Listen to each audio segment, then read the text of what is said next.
My name is Jorge Arias. I'm a vocational plumbing instructor at CTF, Soledad State Prison.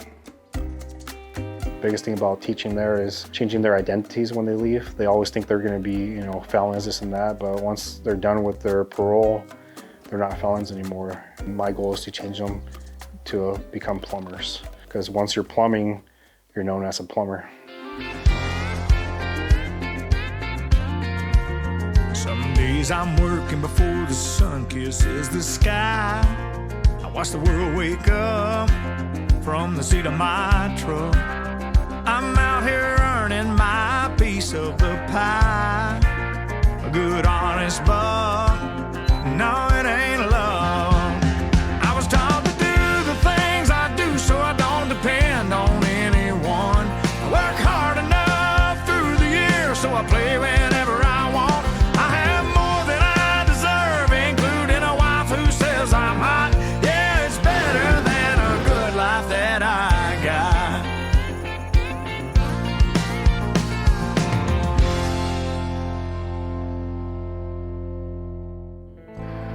So I'm there Monday through Friday. We start from 8 in the morning till 3:30. I always try to make it a positive day so I could carry that atmosphere with me inside the prison. After that, we get to the vocational area. Walk into my classroom. I greet, all my students that come in the morning.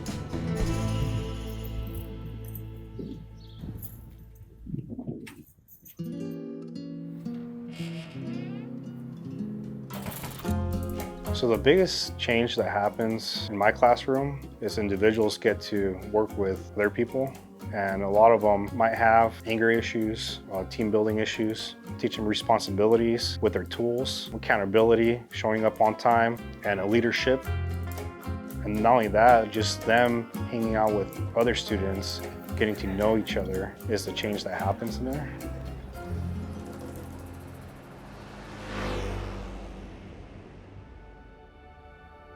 So my dad migrated from Mexico here. He came to live the American dream. Agriculture here is really good because of the climate, right? It's not too hot, it's not too cold. He became, irrigation for the strawberry fields in Moss Landing, California. He did the fumigation and the watering. Pipes would burst, he would fix them. He worked that land for 15 years. At that point, he decided to go to CTE class, starting up as a plumber.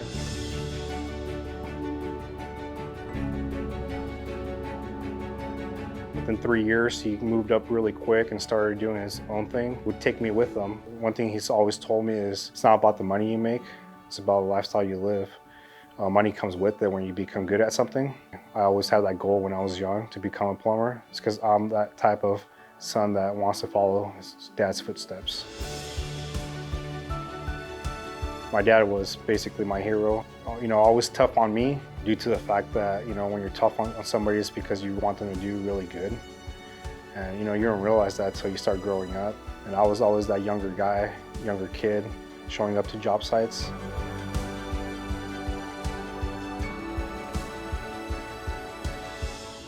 And until this day, I still go and, help them out with work. We work together as plumbers now.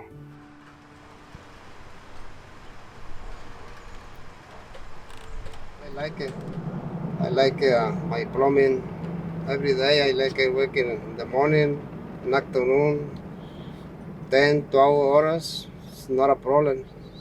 I like it.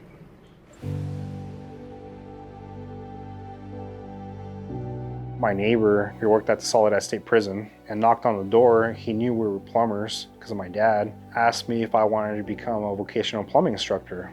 Pretty much dropped what I was doing. I ended up getting online and I applied for the job, and to me it just always seemed like a calling. Crazy part about it is that I teach at a prison, which is Soledad State Prison. People always go where they're needed, where they're wanted. Well, as a plumber, we're needed and wanted, because of the skills we have.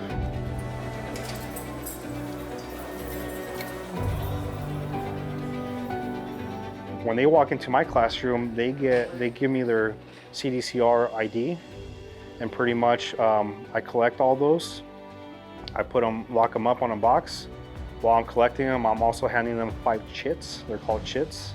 It's like a little coin that has a position number. They have 5 of them. If they need another tool, they come back. So I have a tool room assistant that's actually in a working position. He works for that tool room position with group activities, them leading a little crew for top out, rough in that we do there. We mock up.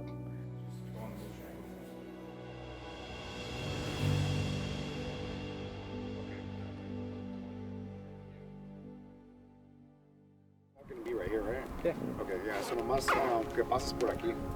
I'm fortunate to have my dad teach me tools, guide me the direction of hard-working man, which then, to me, it has allowed me to now teach men in prison how to use tools, how to be safe on a job site, how to identify proper fittings. With that, my son, I take him with me now on jobs when he's out of school or on weekends.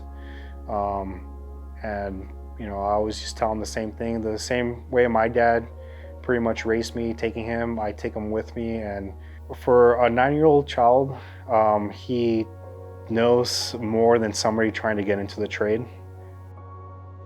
One day I'm going to be a plumber. He taught me how to fix things and he told me what some pipes are called. That's something that he does know, is he knows how to identify some tools, knows how to identify some pipes and fittings. And not only that, the biggest thing that he knows is his work ethics and actually getting things that I ask from him.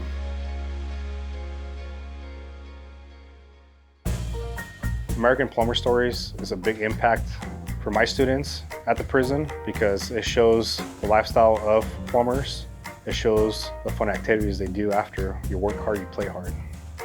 One of the episodes that I enjoyed the most, he had a red convertible. And to see him go back to where he grew up from and where he came from, I just got the chills thinking about it. It encouraged me to push myself and be a better person, because somebody that came from the bottom, the gutter basically, and be where he's at, it's not impossible. It's not impossible for any plumber. I have an opportunity and I want to take advantage of it.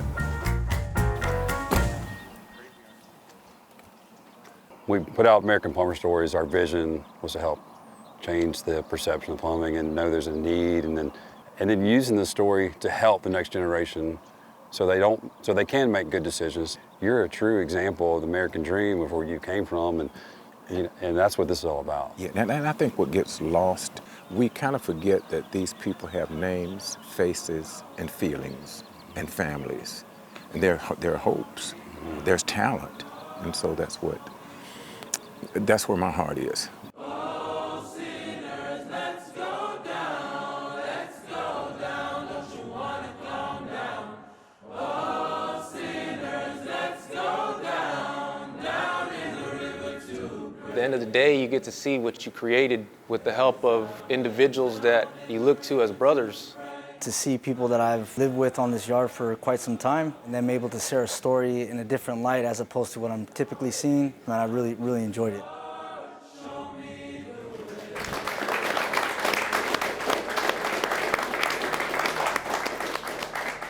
Marcos, after seeing your episode, what kind of emotions did it generate?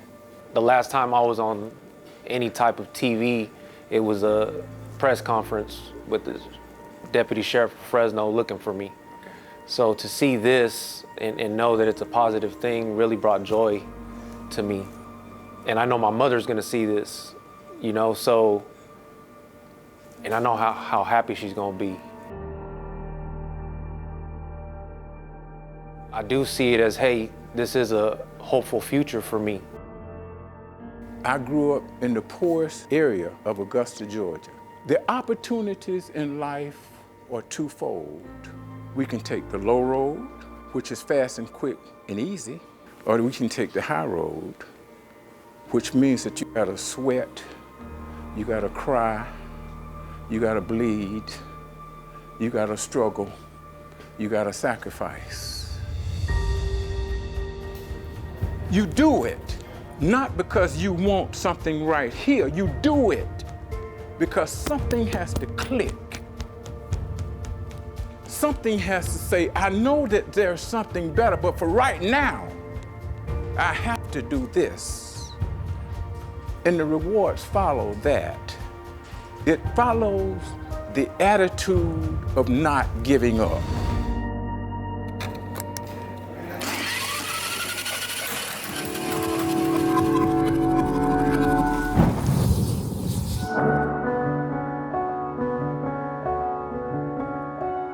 All this for me is, you know, it all started with my dad and then me now. So now I got to pass it on to, you know, my children.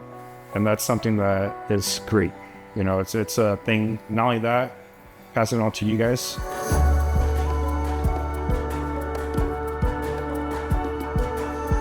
Every pipe, everything that you see in this class, I did not touch. You guys did. And then after that, you know, one tells a million, which is why I'm here and why I live, is for plumbing. Thank you guys.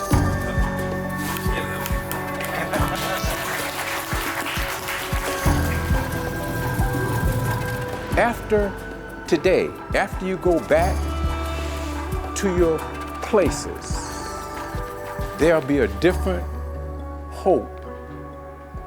There'll be a different mission because of American Plumber Stories. My name is Jorge Arias, and we are American Plumbers.